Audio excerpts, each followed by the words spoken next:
those are some of the things I do. I'm from this neighborhood, Hyde Park, so it's a joy to be here. Yes. So there. My name is Mary Datcher, and I am the founder of Global Mix Music and Film Forum and Global Mix Media Group.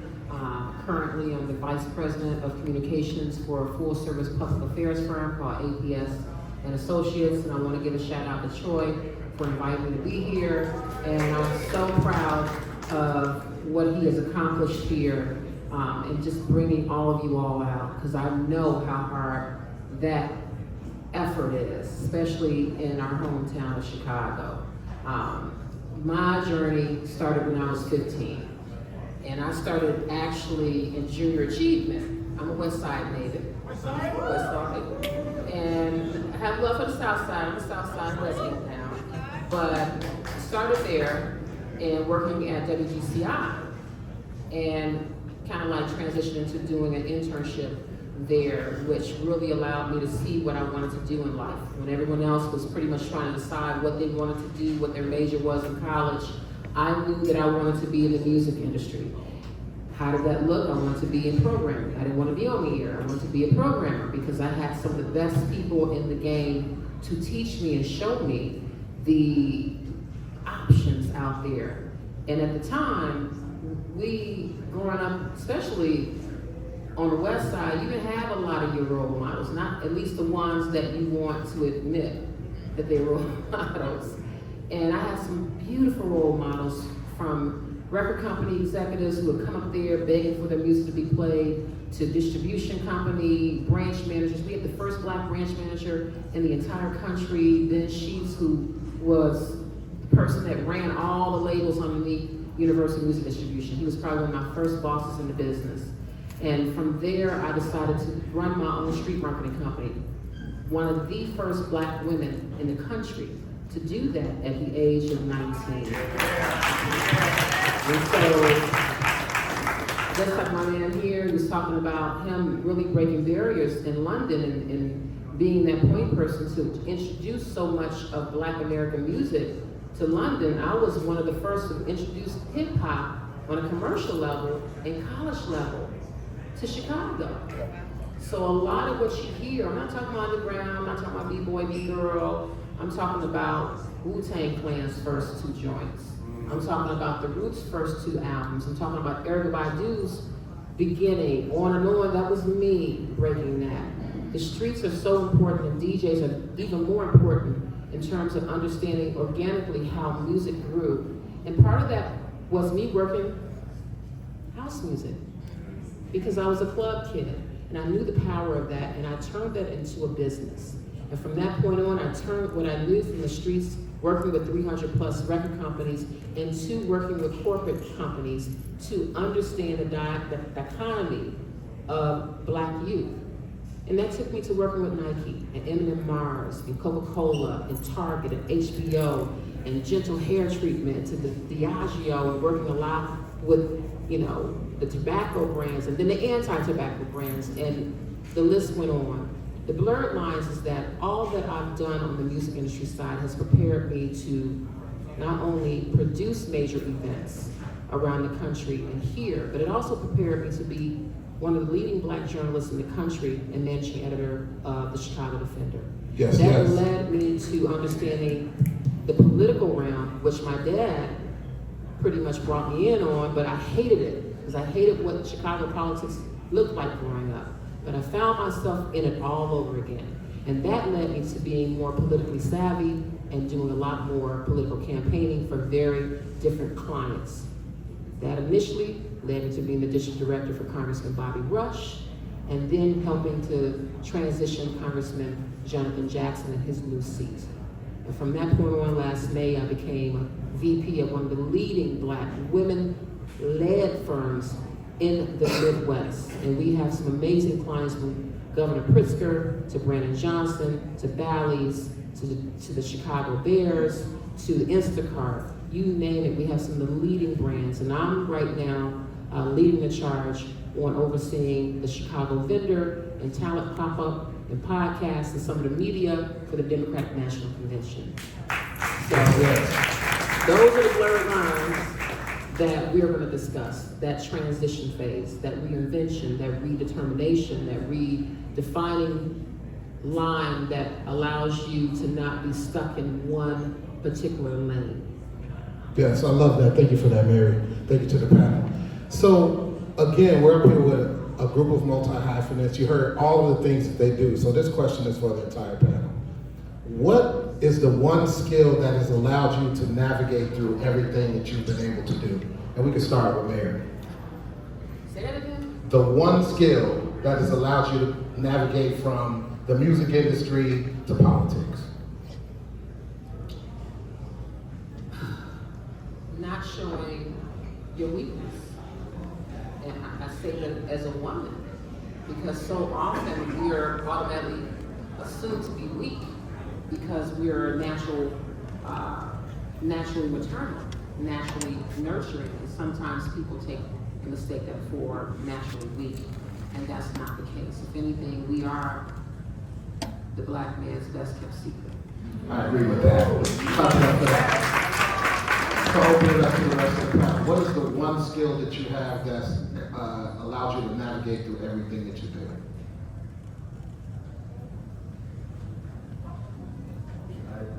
Yeah, anyone. Navigating between the things that, I guess I try to be driven by an integrity to myself, and that definitely guides me creatively, and as that pertains to like transitioning into acting, in a way like a principle of my existence is discipline, and I became dope at making music because I was disciplined and I put time to it, I studied it diligently, and any other field that I've gone into, be it burgeoning in acting now, put in the discipline and time into study, or even in my entrepreneurial endeavors, is like studying branding, you know what I mean? Like being diligent and disciplined about whatever field it is that I want to enter. Yes. Okay, the question was, what is your one The one skill that allows you to navigate through all of this. Right. So here's how I navigate the world, right? And as we're on the subject of color and black and opportunities, how many of you look up into the sky at night? You do? And at night, what is the background to the stars? Black.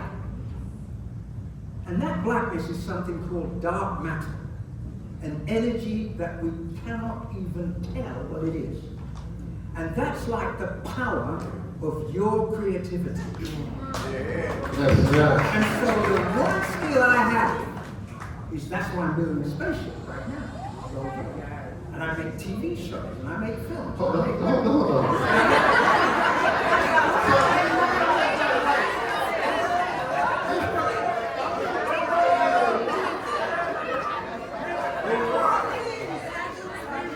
The one thing, right, that everyone in here has, that you don't have to dig up, you don't have to invade somebody's country, you don't have to become misogynistic, you don't have to become homophobic, you don't have to follow any isms or schisms. You have the power of creativity. You know what that means? If I dream it tonight, I can make it tomorrow.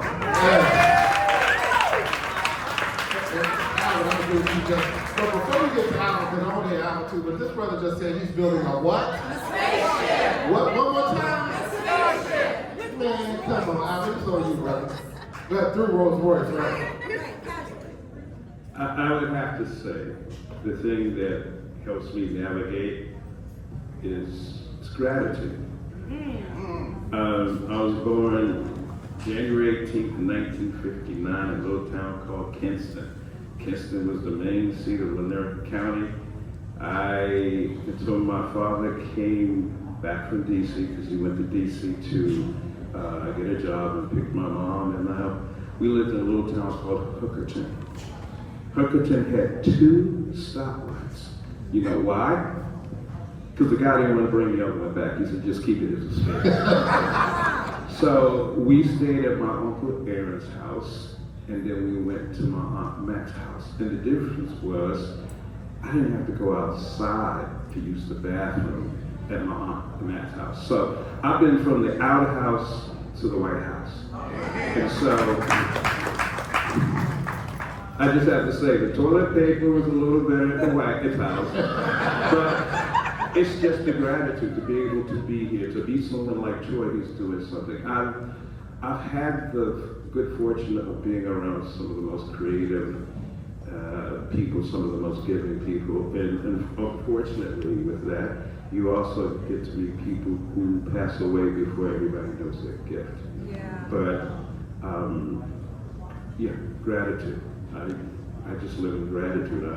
I'm grateful to be here. I'm grateful that you guys like Rap City and Quiet Storm and everything that I did. But I'm really grateful because next month my mother turns 92. My dad's so I'm the reflection of their dreams. So you never know when you have, anybody have children? You would like to come see them in the gated community. You would like it to be a mansion and not a penitentiary. So I just, like I said, I just live in gratitude. Thank you for that. Thank you for that. Clap it up for that.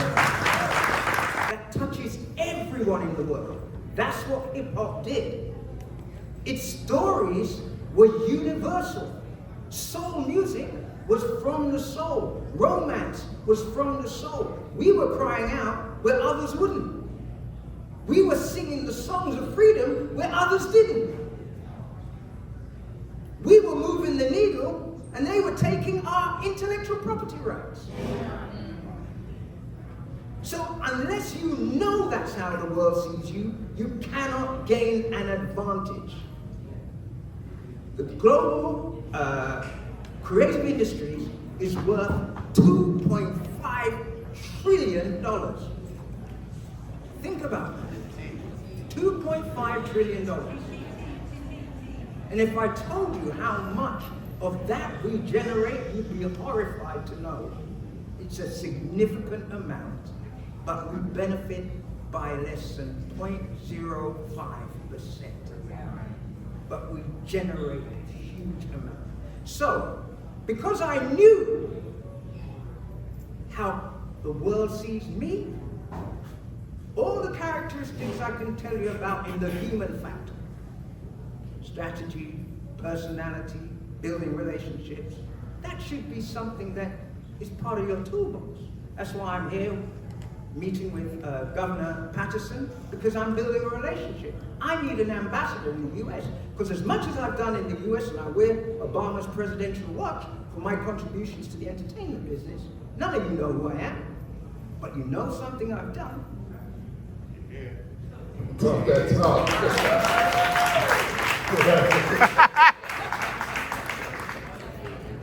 Yes. Go ahead.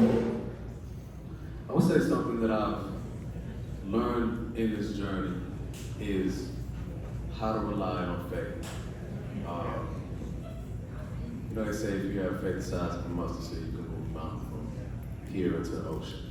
And so often along this road, I've had to dig deep to find faith in the darkest of places. In the times when people wrote me off, weren't paying attention to me, the love tribe, you know? And in those moments, I just learned to hustle in the dark, you know what I mean? Like, hustling in the dark is so valuable because you can stumble and fall and be loud and be quiet in the comfort of your own space, you know? And it can be difficult because you want to be seen, but sometimes you gotta hustle in the dark so when the lights come on, you're ready to go. And that's something that I've just really had to study that. And the power of thought, which is something that never occurred to me growing up because it wasn't taught to me. But the absolute importance of being vigilant in your thought processes. I mean, not allowing the absence of faith, which is fear, to run my thought processes. And I ask myself often on a daily basis, what's my compass for this action? Am I motivated by fear or by faith? And if I'm motivated by fear, then I need to change my paradigm, my perspective. How would I act right now if I was motivated by faith? Yes. Word. Please, wrap it up. And what did you have to learn, man? Oh man, that's the wrap it up beat music. We got 5 minutes. One thing I have to say, and I love that this is like our second panel that we were on together. I don't know why, we just got that chemistry. It's that Chicago. But one thing that I've learned is, and I had to really navigate this, was understanding the business. You have to understand the business of which you are contributing to. And I don't know how many creators are in this room in terms of what you do, filmmaking, music, production, whether you're a music producer or a film producer, whether you are one that manages, whether you are one that collaborates. But at the end of the day, you have to understand that all of that, you want to have something to monetize for not only yourself, but for those after you that you feel can contain your legacy in some way, or to carry on their own. And so often we get caught up as creators in the moment that we don't even understand our value and our worth. But we want to be all up in this business, but we don't understand how to do business. And this has been the criticism of doing business with people from here. And that's one of the things that I had to learn when traveling around the country, traveling in different circles. People didn't even think I was from here because of how I did business. Because I had to understand, okay, let me get myself out of this, well, because the excuse game. And I had to learn that. And when I was learning, I said, I gotta share this, and I gotta have a platform so that others understand the importance of protecting not only what you created, but making sure that you understand how to do the business at hand as you create. And so I think that's one of the biggest things that I learned, and I continue to teach that as we go along, is I don't care how much you love creating, I don't know how much you love giving your shit away, make sure that you're protecting your creative intellectual properties. Understand the business. Yes. First off, who loves this panel? I feel so privileged and grateful to be up here speaking with you. And we just got like a 5-minute wrap it up beat music. So I want to open it up to the floor for a few questions from the panel. Anybody who has a question? Yes, sir. This is for Terry and Alvin. How do you guys beat procrastination? So the question is, We'll repeat the question. Go ahead. The question was for Terry and myself. How do we beat procrastination?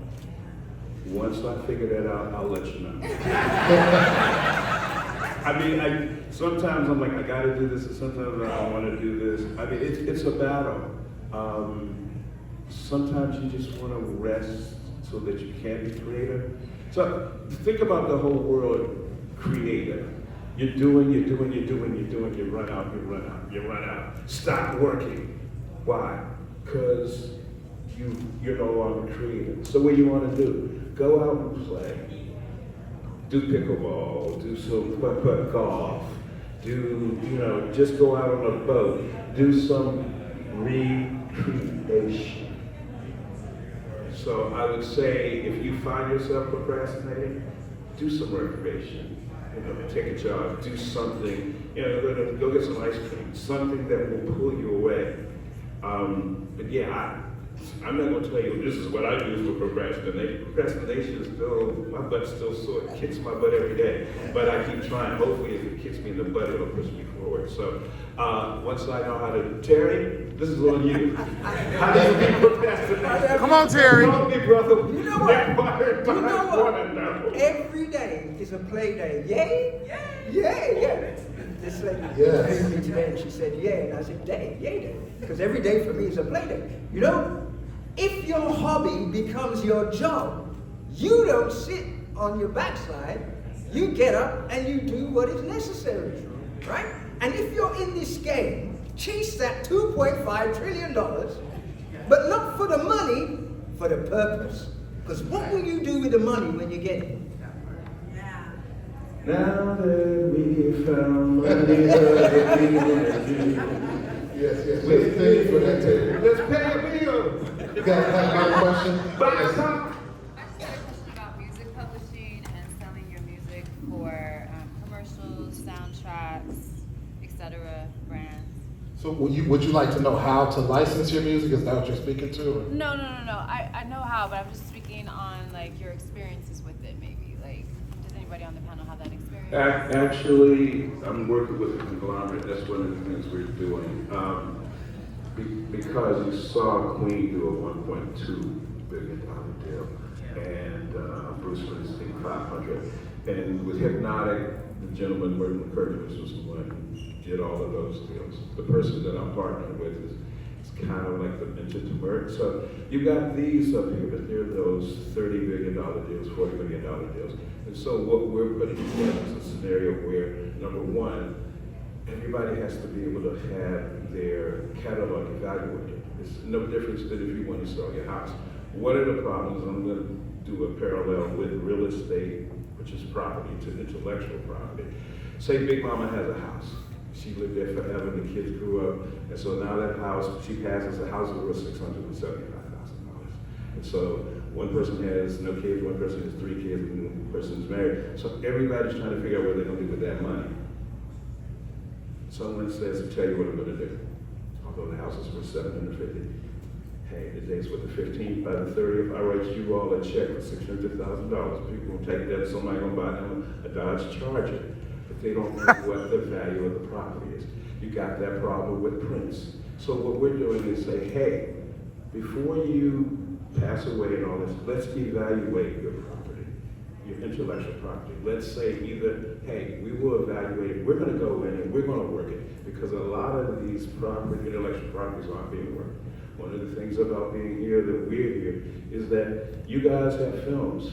We're going to be working with music supervisors. We're going to be working with what you're saying. There's sometimes when you buy that product, it's like flipping a house. You can buy a publishing company, someone's publishing, and flip it and start marketing it. So that's important. What you were saying about is trillions of dollars? Yeah. Yeah, there's a lot of money in publishing. There's also, for those who are writing scripts and residuals, those are the things that the people that I'm partnering with want to do. That's what we want to do, is to empower you guys, so that when you start, right now, you already know what's going on. You don't want to be told my office hours are from 9 to 5. Yeah.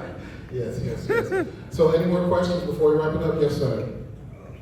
How y'all doing? My name is Marquis Sewell. Thank you for being here on this panel. Hey, Marquis. This is for Vic, actually. So coming from a music background and now transitioning into like film and TV, what does that business side look like to you? Like, how do you accommodate the residuals and whatnot? Like, how do you read through music and then differentiating it with film and TV, like contract-wise? There's a lot of time involved in acting, which is new to me. You know what I mean? Like being on someone else's schedule. You know what I mean? Just being in a trailer, like being there for 12 hours, if you maybe only have one scene. So there's been some friction with that, you know, as it started, but now I'm just kind of starting to understand how this works a little better. And honestly, if somebody could tell me how the business differentiates, I'm all ears, because I'm really just, I'm learning, you know what I mean? I'm taking it as it comes. Yeah, I don't really have an answer. For sure, I got you. Let me say something before we wrap up. What's so important is making sure as you're learning, and I want you all to learn the problem, and sometimes I think we put the cart in front of the horse, is that you want to search out representation without really understanding what is being represented. And you have to understand what it entails, what your mission is, what your goal. You gotta make sure you have a plan in place. Just like cleaning up your credit. You gotta know what your timeline looks like in order to make sure you accomplish your goal. And that is why it's important when you do that, then you can seek, okay, well maybe I need some representation. Maybe I need to go ahead and make sure that I have my casting agent. Maybe I need to make sure I have management there so that now I'm starting to get more shows. I can't juggle everything. Because why? Because most of y'all still have a 9 to 5. That's the reality of it. Life is lifing. So when you do that and you start to build, make sure that you have, if not a manager, some type of part-time assistant or coordinator to help you manage your business, your paperwork, your administrative, because when that call comes, you gotta be ready to take it. You can't be like, well, see what I'm about to do was, you have to be able to take it because now you're at that point. And like Vic said, he's still kind of figuring it out. It's so many people that are in the game 10, 15 years in, still trying to figure it out. Not that they don't know, it's just, it's always changing. The model is always changing. Something else comes along and you got it down pat. They know, they've been in it for a while, right? I've been in it for a while too. And it's always, you gotta know that new model. You gotta know what that new audience is gonna do. You know, you gotta predict. And as you do that, you build out your team. And one other thing, loyalty. Because I see a lot of y'all just kick people to the curb as soon as you get to the next level. And you do not keep the people that have helped you get to that next level. Keep them, they're growing with you. They're growing with you. Allow them to eat like you eat. That's how you keep your circle tight.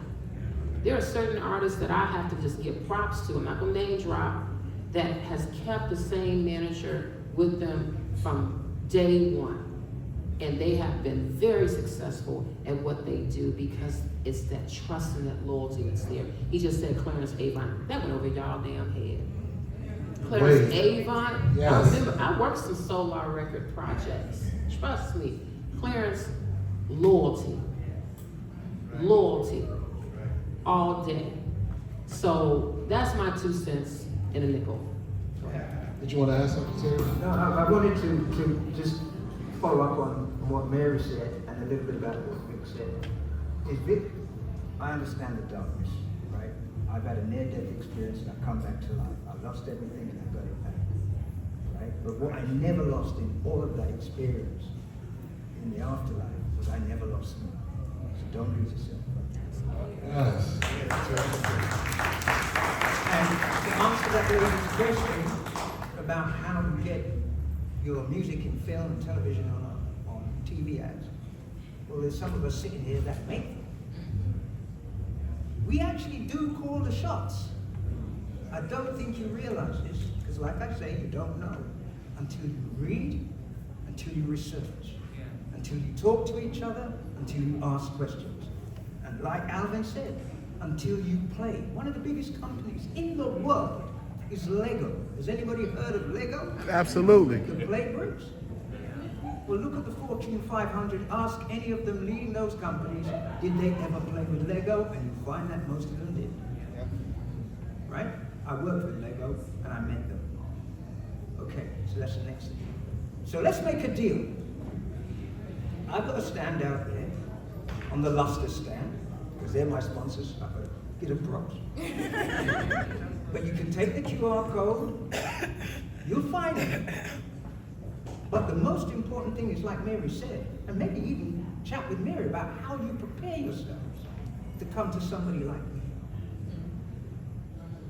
Because this is the only hope we've got in this new paradigm. Because as Mary says, the technology may change. We went from 8-track to vinyl to cassette to reel to that digital. And now, disc. you know, you're finding it hard to navigate the digital 45. because there's so much of it. 78. So you need a champion. You need to build relationships. And sometimes it's not the most obvious one.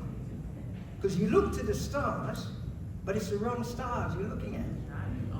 Like I said, look up, you'll see dark matter, that is you. The power of creativity is in you. Thank you. Yes, yes, yes. Give it up. So give it up for Mary Thatcher, Dick Vincent, Phil Jarvis, and Alex. So give it up, give it up, give it up. And thank you, Troy Pryor for XL Fest. I'm sure you guys enjoyed all the activities that are going on. That's my song. Turn it up, turn it up, turn Yes, it up. yes. And as I always say, The next one, globalmix.org, baby. there it is. In November. Stay focused, positive, and productive. Peace.